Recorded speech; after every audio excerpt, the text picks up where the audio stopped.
Welcome to the October 2017 Star Wars Canon Update. This month, Rebels returned, we got 2 new books, 7 new comic issues, and more. That's a lot to cover, so let's get to it, but be warned, there will be some spoilers ahead if you haven't caught up on everything. Star Wars Rebels Season 4 premiered with 6 new episodes: Heroes of Mandalore Parts 1 and 2, In the Name of the Rebellion Parts 1 and 2, The Occupation, and Flight of the Defender. In Heroes of Mandalore, Sabine and the Ghost Crew help lead the fight against the Empire on Mandalore.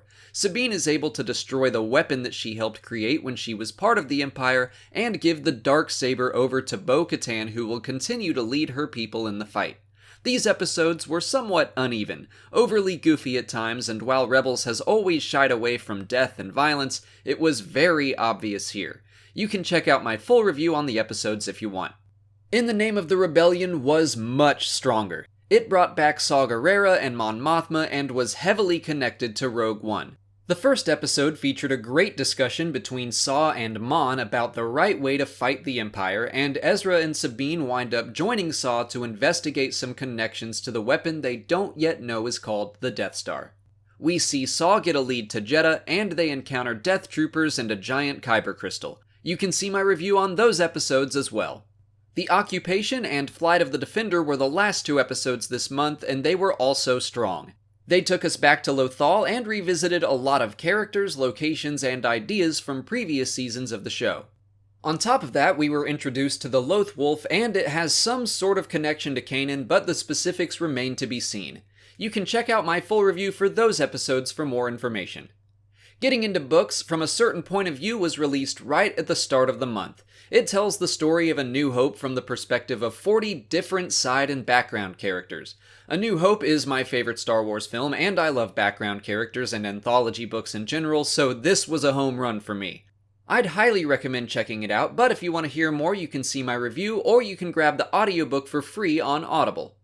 The Legends of Luke Skywalker came out only yesterday, so I'll keep any talk of it brief and spoiler-free. It tells us 6 tall tales about Luke, and gives us some hints about what he was up to in between Return of the Jedi and The Force Awakens. It's a middle school-aged book, so it's a pretty fast and light read.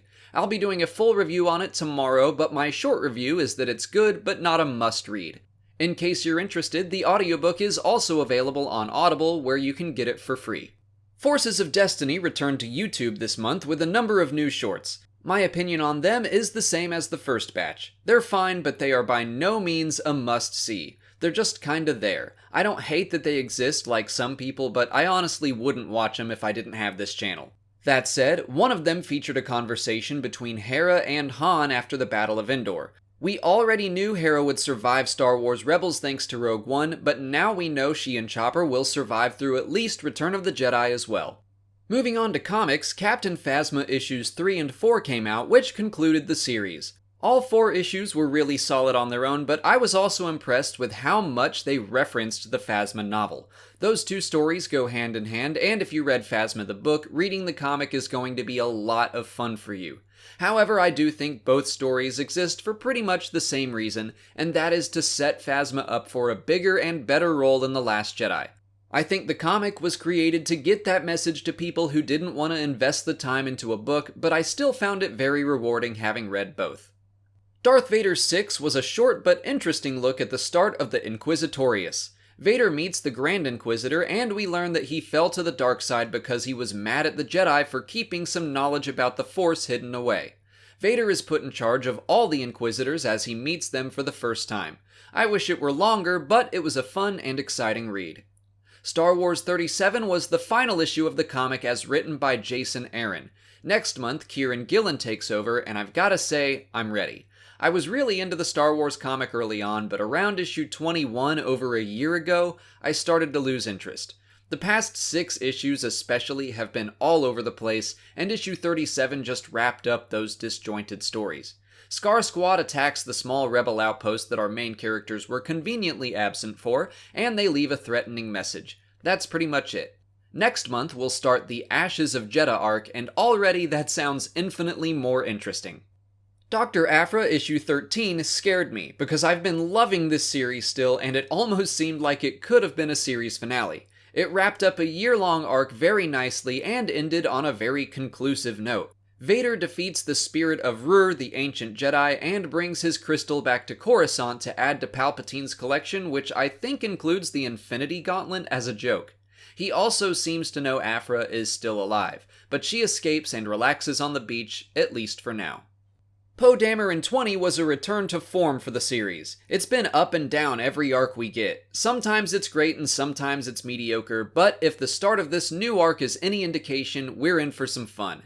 We see Lor San Tekka in the flesh as he investigates a very peculiar Force artifact. He's captured, and Black Squadron is out to go rescue him now that they have a lead. The original point of the series was to show how Poe wound up on Jakku with the Old Man. This could signal an approaching end for the comic, which I would be fine with. Mace Windu issue 3 was released this month, and unfortunately, I am just not into this series. I think the very end of this issue was the most interesting part, as one of the members of Windu's team very aggressively questions the role of the Jedi Order in the Clone Wars. He accuses the Jedi of wanting to secure a planet for its resources and not to protect its people, which would be interesting if that turns out to be true. But the rest of the issue was just boring to me. Star Wars Adventures 3 was the last comic released, and I feel the same way about it as I do Forces of Destiny. These stories are fine and can be fun, but they aren't must-reads. They'd be good to help introduce younger children to the world of Star Wars comics, but for most fans, I would say skip it. In this issue, we got a goofy story of Finn having to chase a little critter around, and a story about Cassian and K2SO, which was admittedly better having been written by Alan Tudyk. I really could see K2's voice in there, but neither added anything super interesting to the universe.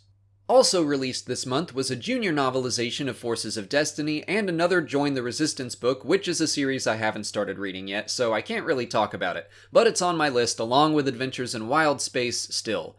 Hopefully after The Last Jedi I'll have some time to read both.